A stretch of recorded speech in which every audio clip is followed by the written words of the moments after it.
Welcome to In a Prosecco, the podcast that raises a glass to moms who are transitioning from empty nester into the next beautiful phase of life as a free bird. I'm your host, Berni Slowey. I'm a mother of two sons who have grown and flown, and I'm also a former corporate executive, filmmaker, writer, speaker, and entrepreneur who has helped women transfer into their authentic selves to uncork their infinite sparkling possibilities. So whether you're sipping a Prosecco or your favorite beverage of choice, join me as we pop open today's message in a bottle.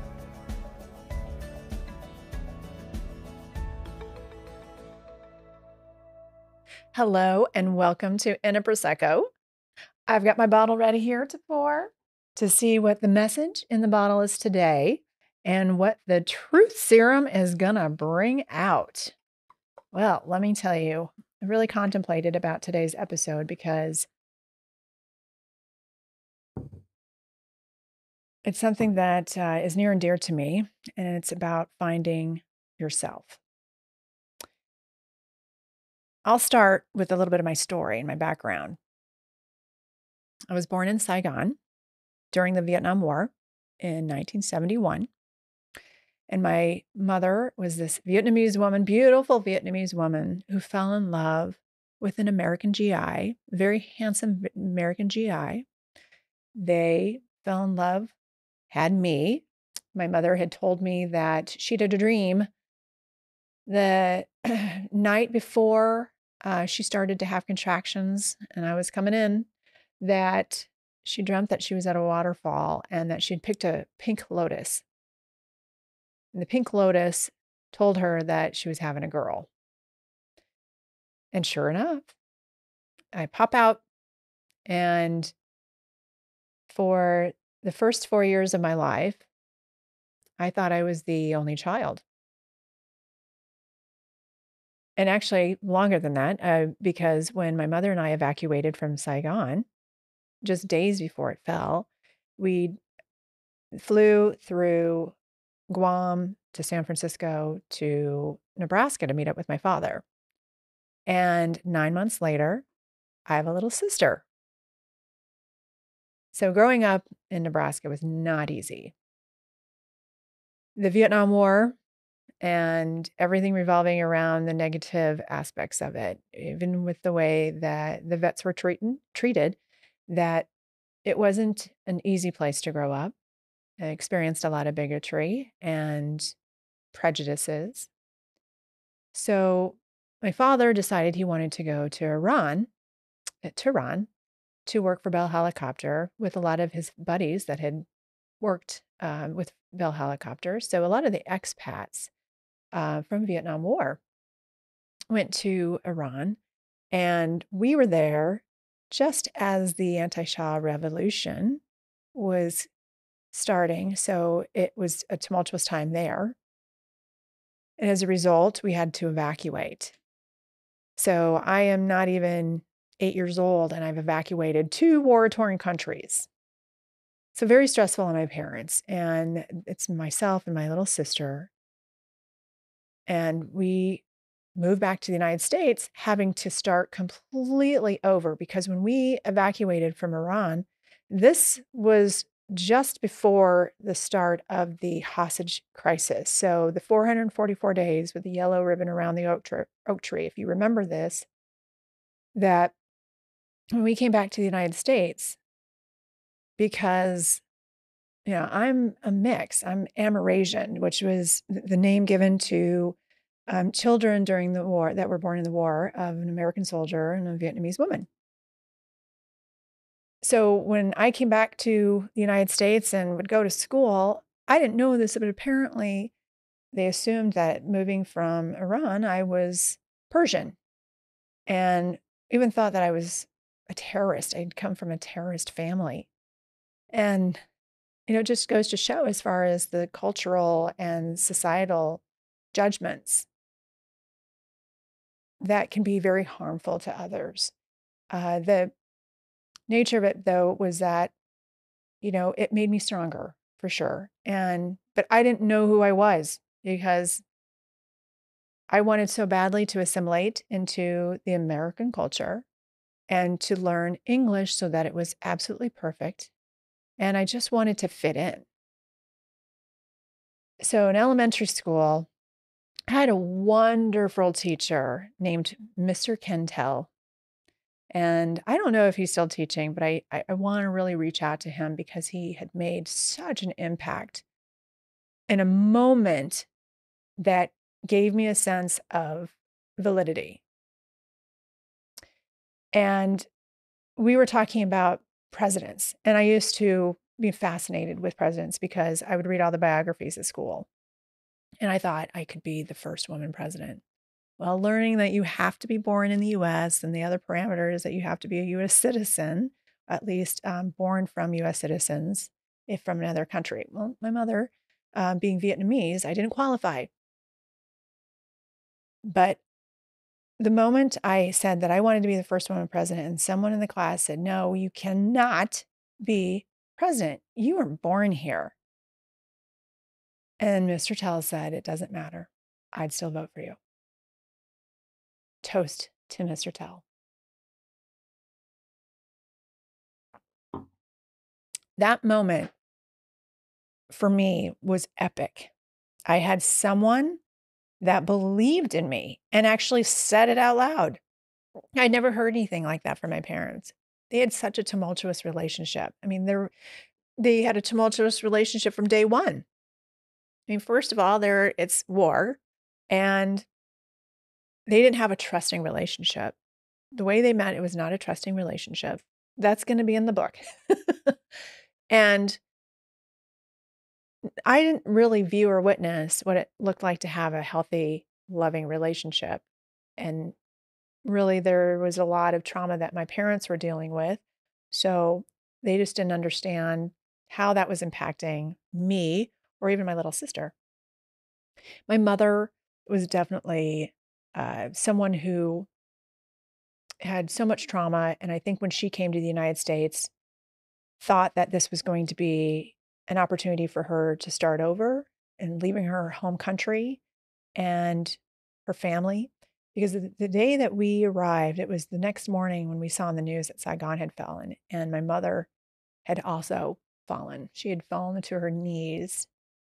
And I never understood her anger or her sadness because right before we evacuated, there was a little girl that I was playing with.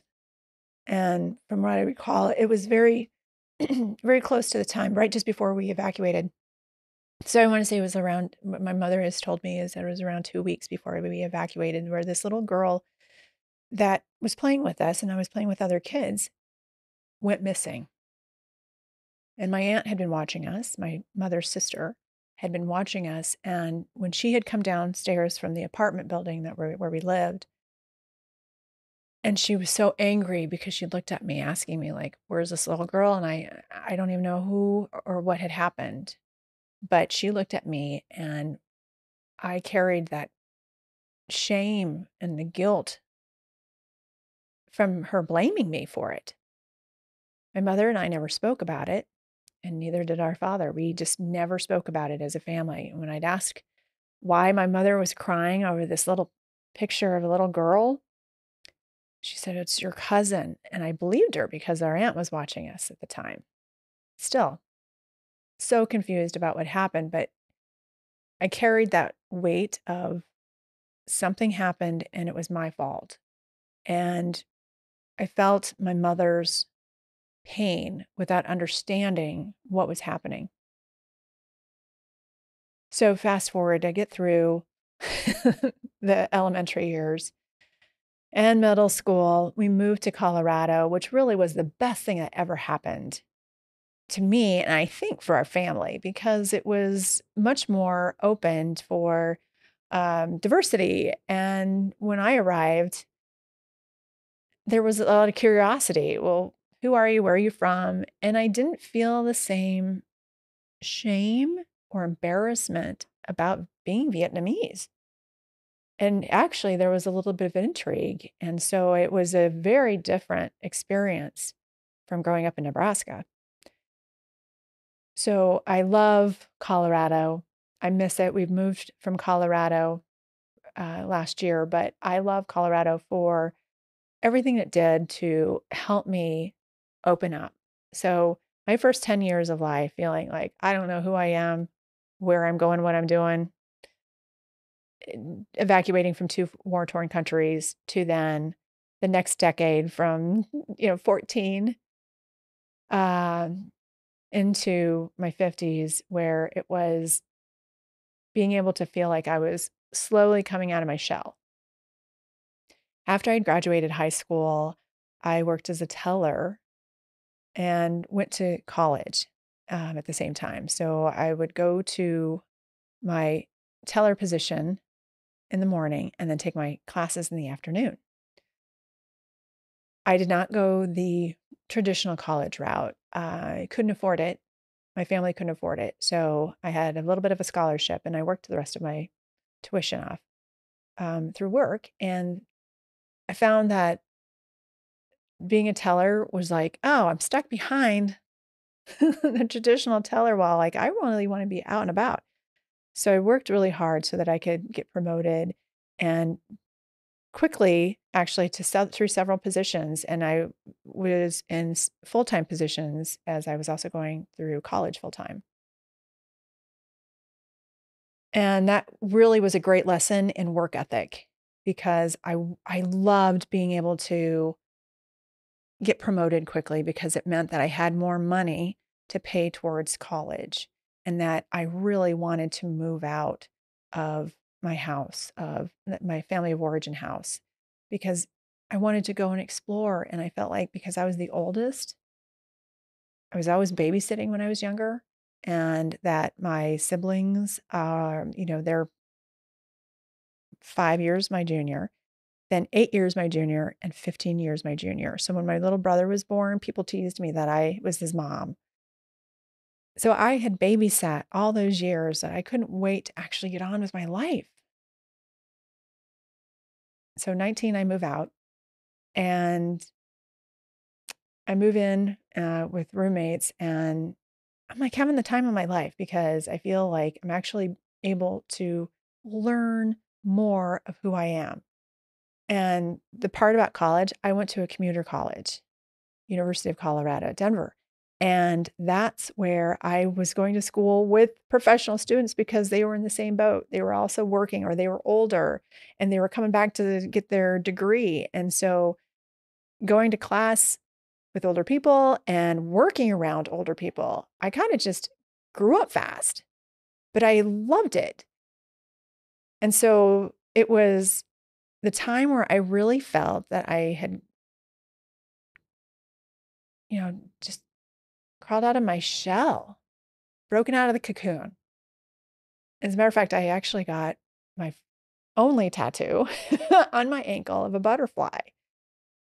And it was because I felt like I was actually taking flight, that I was able to be my true, authentic self, at least explore without all of the heaviness of like not ever feeling that I was good enough or that I was worthy. And I think those are common feelings that many of us women end up having. It's, and if you don't, God bless you, because you're way ahead of the game and I applaud you with a toast. But I felt so inferior for many reasons. And a lot of it was just because I was born in a foreign country during war. And when I graduated from college and I double majored because it was this sense of like, I can't just get a degree because I'm not feeling worthy enough. I need to have a double degree when I graduate. And I can't just be in any position at the bank that I was working at. I really wanted to be in the position in the department of where I was getting my degree for marketing in the business school.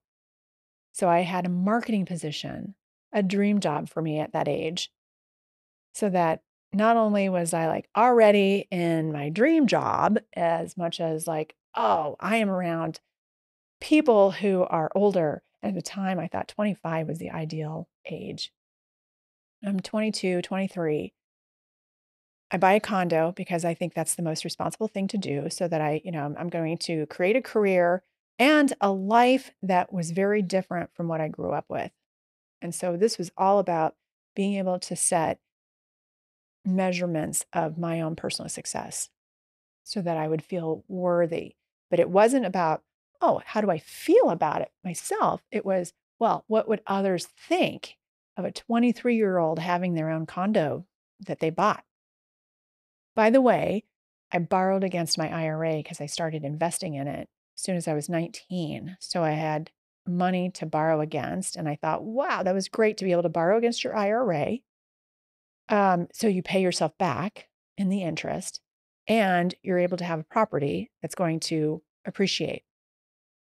So when I went through all the steps I thought were like, this is the path I'm supposed to be on. And I thought I was going to go to grad school and then start a company and kick ass.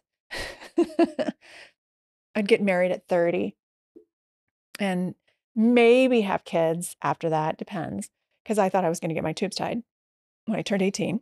I'm glad I didn't. But I always had a 5-year plan. So then when I turned 25, that magical, I think 25 is just magical. I was in the best shape of my life. I was confident because of where I'd landed in my career. I had my condo, and I meet my husband, and I am completely swept off my feet. This little cutie who I just completely changed my plans for. No longer was grad school in the photo. I mean, I wanted to take, after I graduated that summer, I was going to play and then go to like take my GMAT to go to business school and get my MBA. Nope.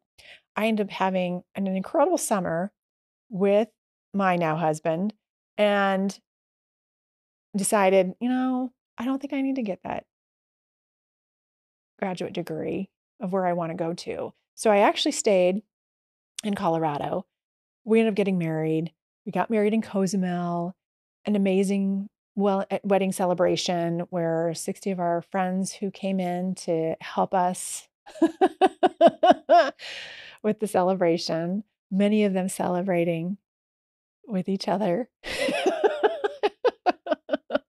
It was a wonderful destination wedding.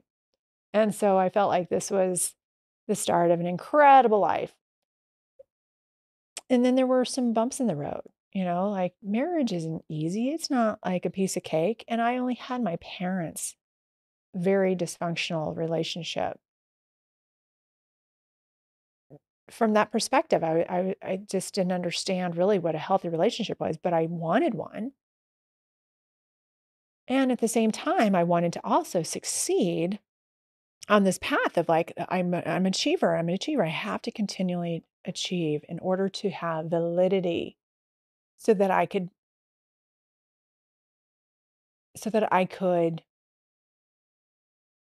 be seen as someone who wasn't a mistake. Because from that time that I was blamed for a little girl missing, I had been looking and longing for validation. So after getting married, we have our first son, Nick. He when he was born, I could tell that he was just someone who had a mission. And then our second one came 17 months later. Our first one was really difficult to get pregnant with. Our second one, Jack, he was on a dime. He was like, I am coming in right away. And I'm also going to arrive on my due date. And he's never been on time ever since. I think he would attest that he's actually worked on that. So I'm really proud of him that both of them grown into such incredible young men. But when we had these two children And again, I wanted so much to be able to feel like I was validated, right? That I was more comfortable though in the boardroom than the nursery room. I didn't understand the nurturing part as much.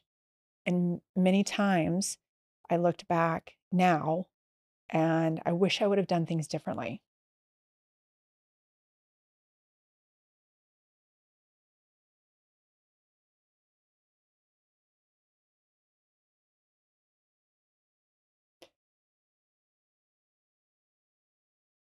Thankfully, because of my high stress job, I worked in a very toxic work environment.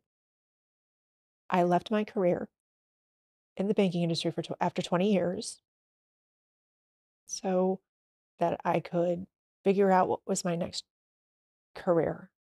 And this was right during the recession, the Great Recession in 2009 with the financial collapse.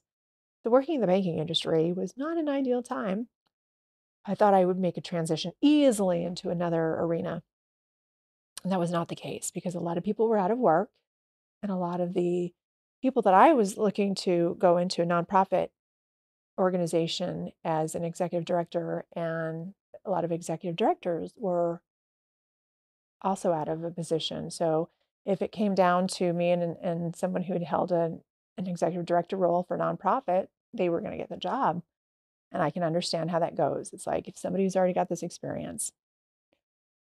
I feel like that was necessary so that it actually changed the trajectory of what my life would look like after that.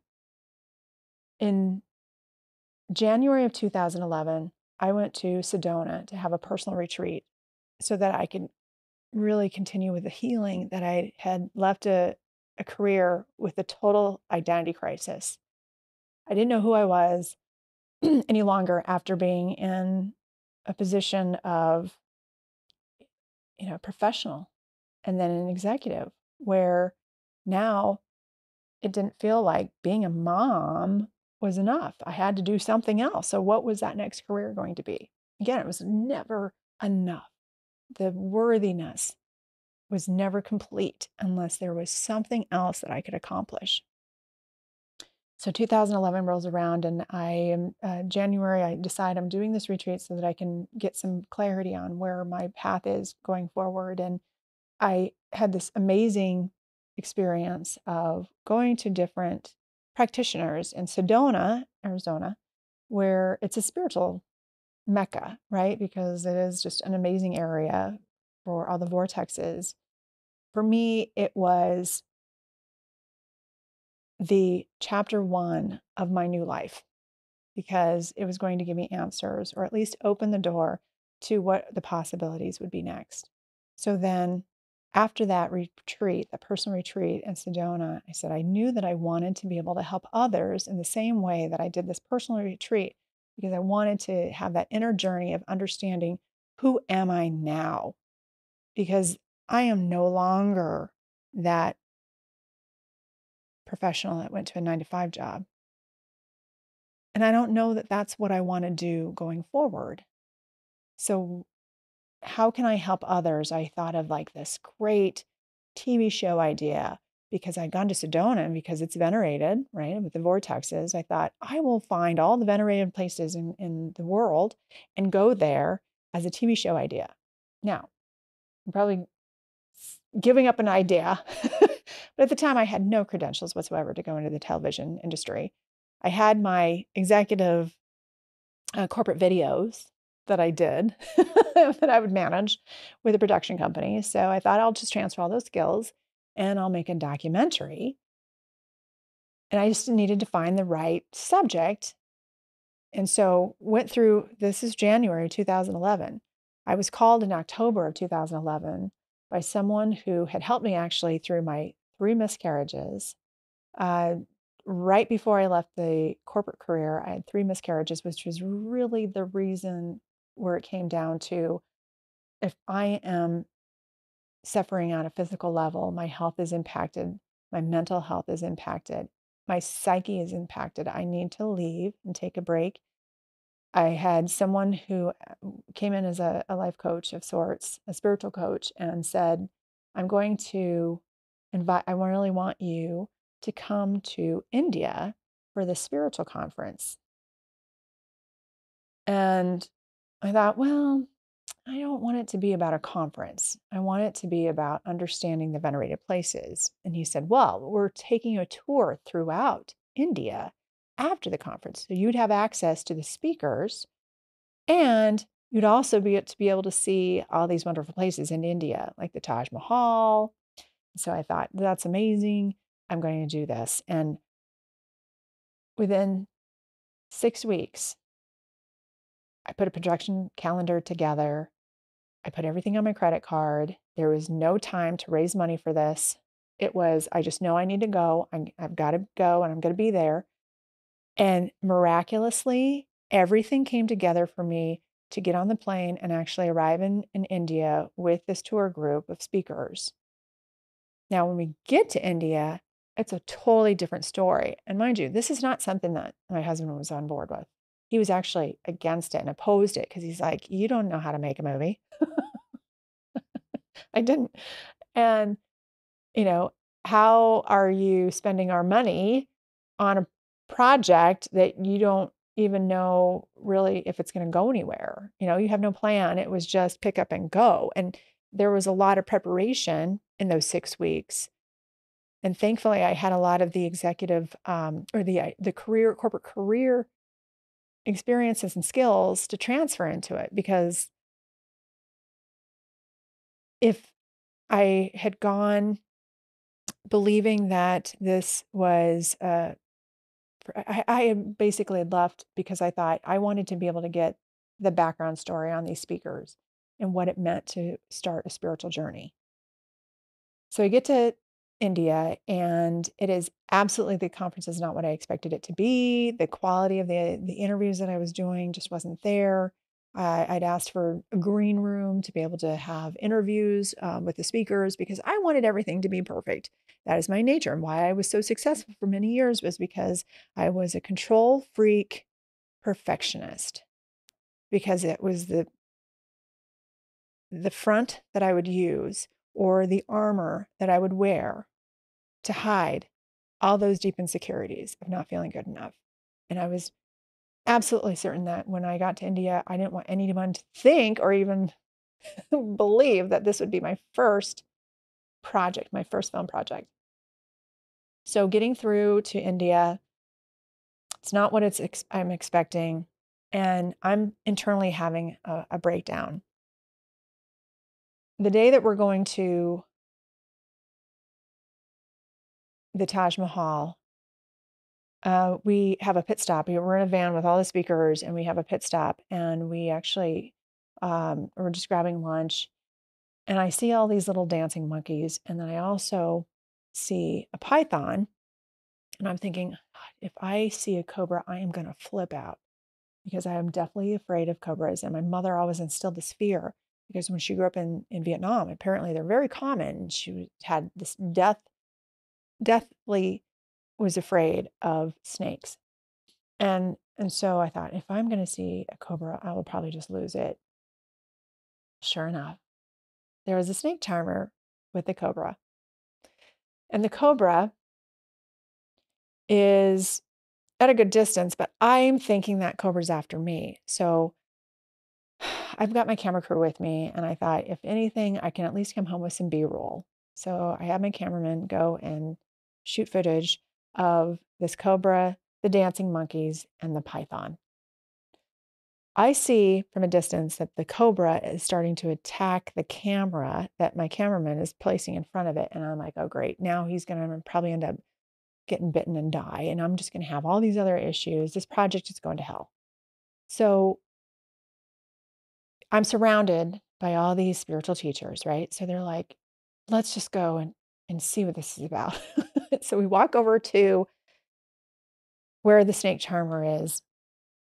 And Jennifer Huff is one of the spiritual teachers who's taking an interest in my response, which is probably not really pretty, but she's asking me like, what's really going on? And so a series of questions start, and my cameraman is capturing all this. because I'm having a meltdown on camera. And the poignant question was, well, what are you afraid of? Are you afraid of the snake or what? And I said, it's not so much about the cobra. I'm afraid of dying before I've actually ever lived. I was more afraid of dying before I actually fully lived. And how many of you can relate that we put our lives on pause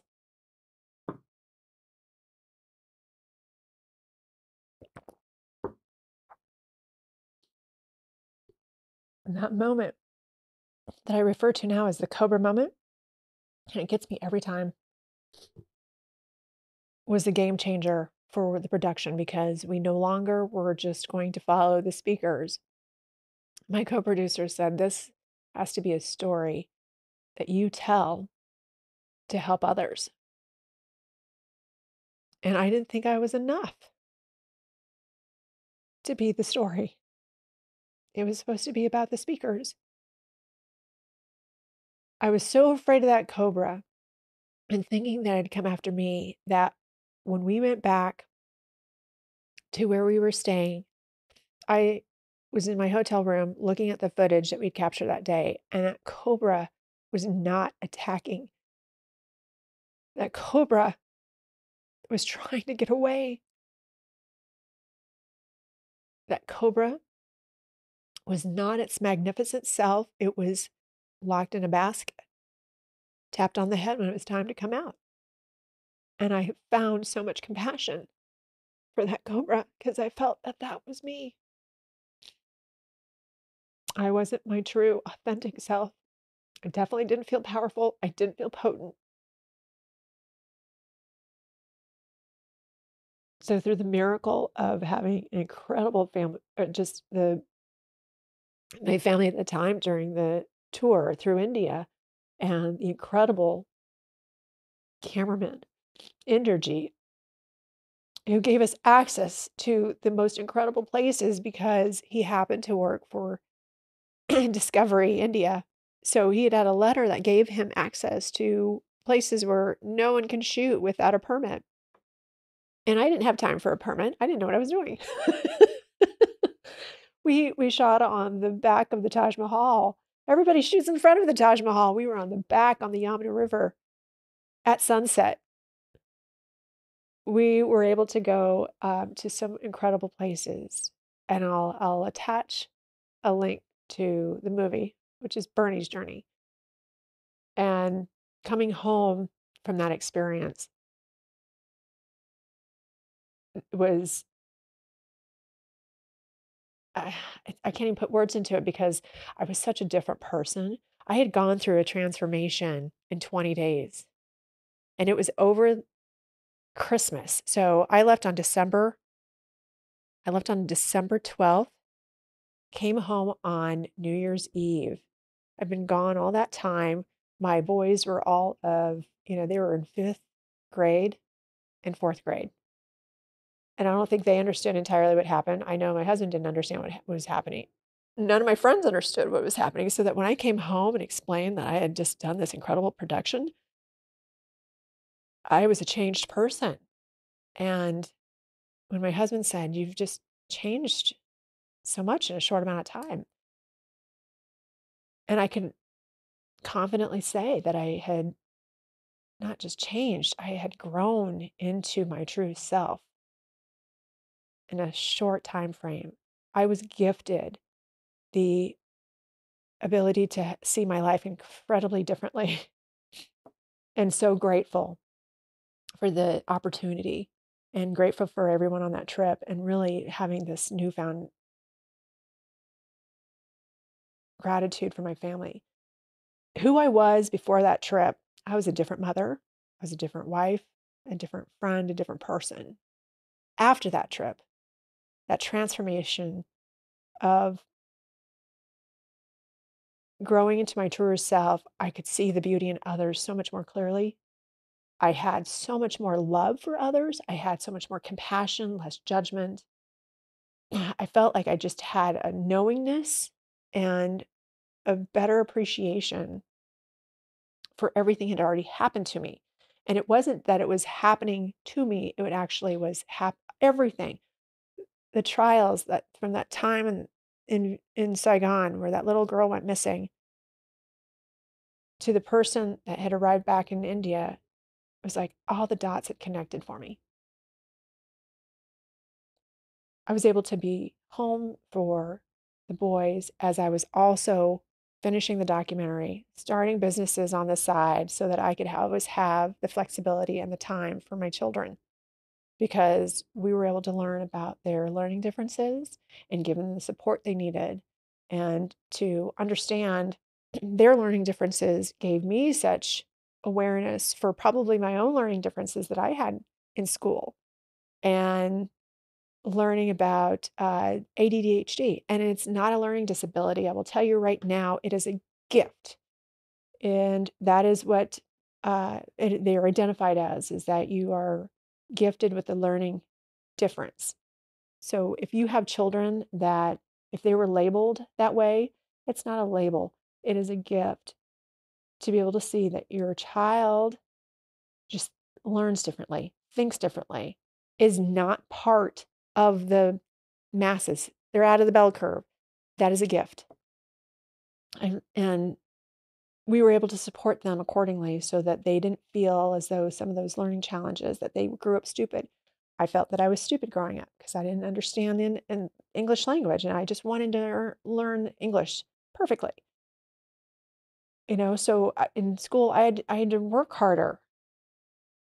And thankfully, we were armed to be able to support them so that they could thrive. And I was so worried about whether or not they were going to have challenges of bigotry and prejudice, and they didn't.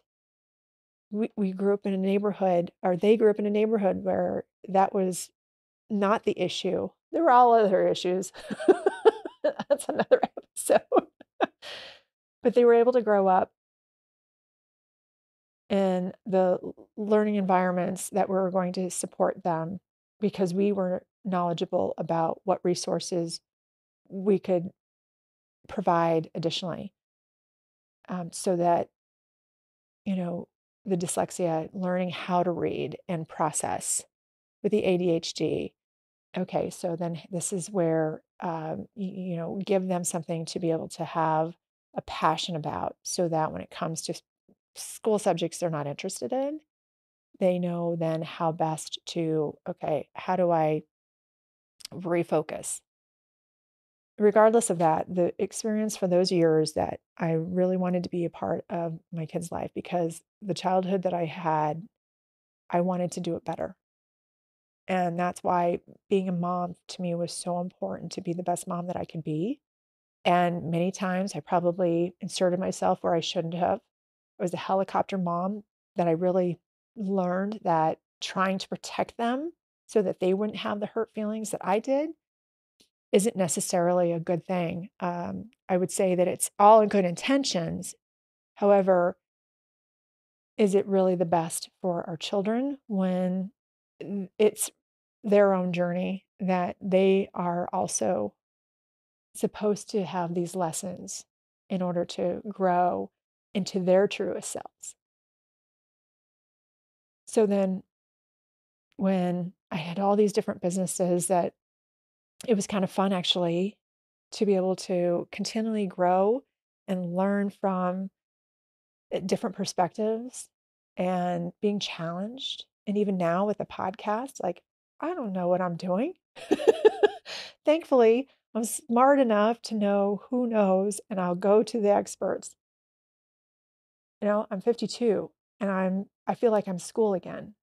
And that's, I think, comes to the point of the lesson for me, is that it's constant growth, constant ascension of our soul that really wants to thrive in emerging as our truest self, our authentic self, to be able to live out our life purpose That is really, I believe, the purpose of life.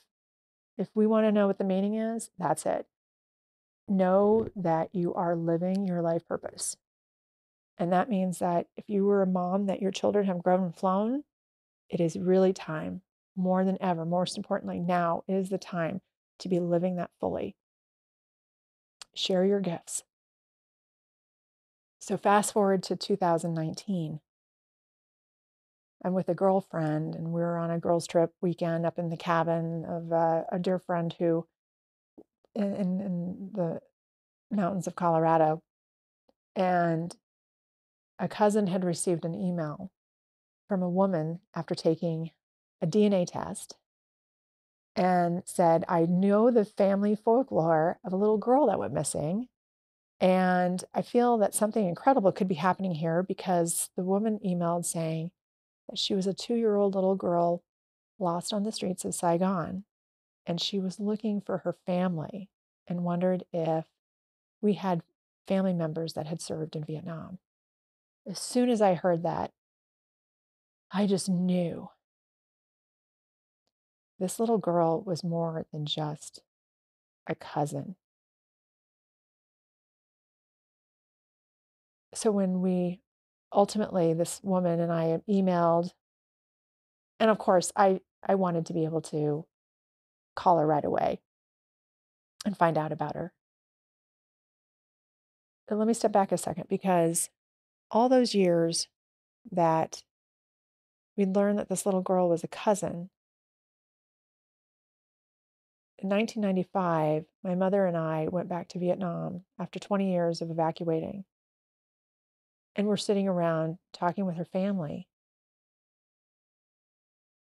And my aunt, who was watching us, was there. And I'd asked my mother if that was the mother of the little girl that went lost because everyone's crying over this picture again.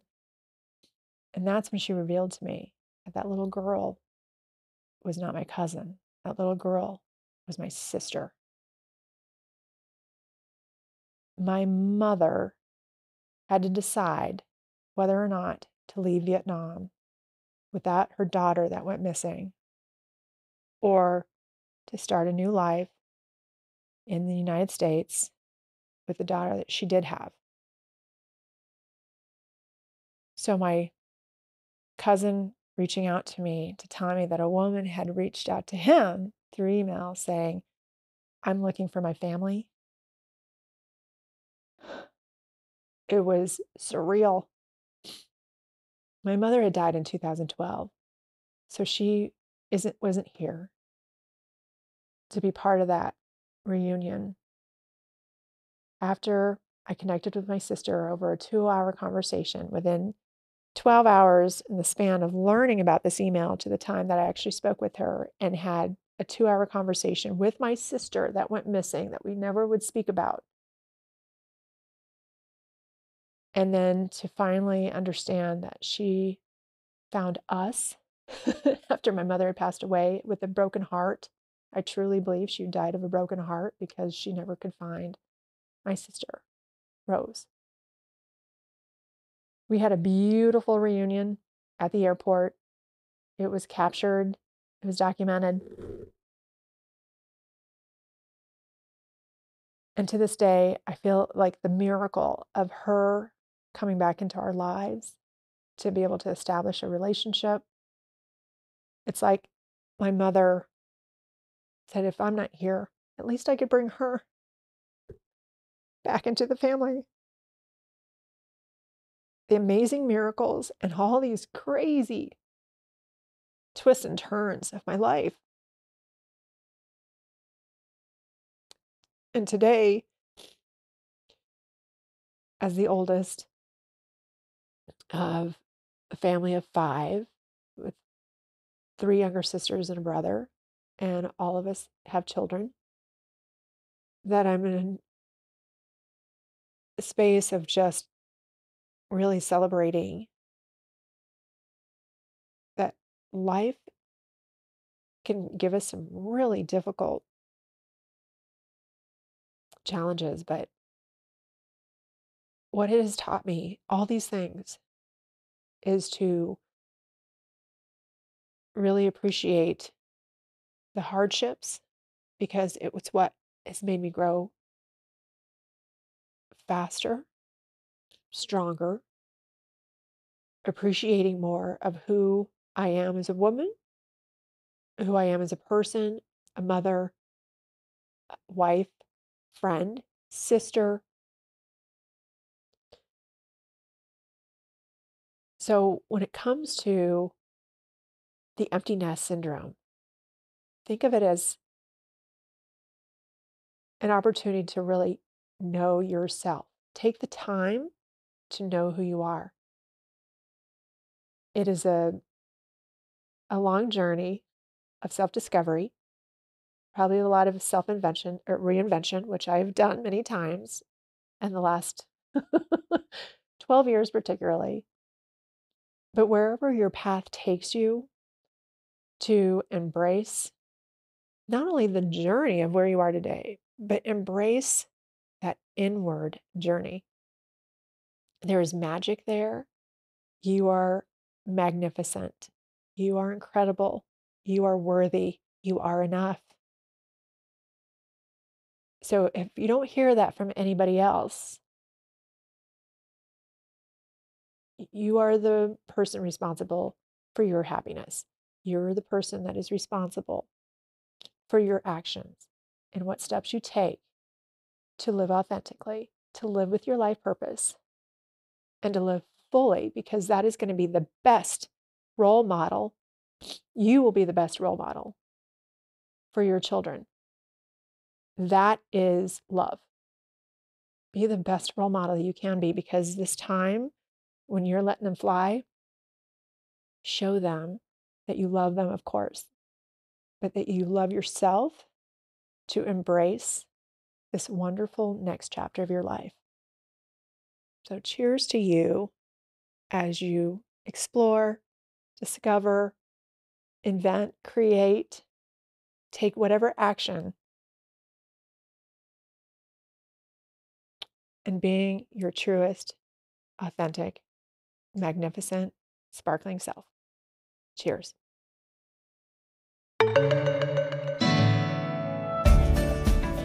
If you enjoyed this episode of In a Prosecco, be sure to subscribe so you're notified when a new episode is posted.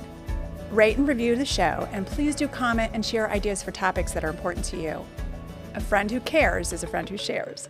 Here's a toast to you on your re-inspirement journey. Cheers.